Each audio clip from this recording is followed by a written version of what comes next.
Viewers আসসালামু আলাইকুম। এটা আমার ছাদ বাগানের একটা থাই জাতের আনার। এই গাছটির বয়স মাত্র 1 বছর।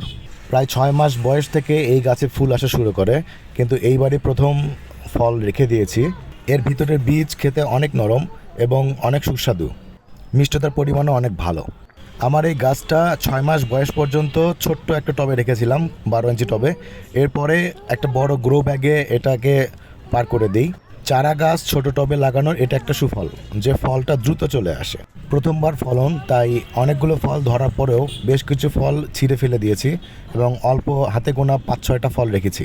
গাছের বয়স বাড়ার সাথে সাথে ফলের সাইজও বড় হবে ইনশাল্লাহ। এই জাতের আনারের উপরে এবং ভিতরে দুই পাশেই লাল, টকটকে লাল। শীতকালে অনেক সময় গাঢ় খয়েরি কালারেরও হয়ে থাকে। আপনাদের ছাদ বাগানে অথবা বাড়ির আঙিনায় এরকম 2 থেকে 3টি গাছ যদি থাকে, তাহলে আনার কিনে খেতে হবে না। ধন্যবাদ আমাদের সাথে থাকার জন্য।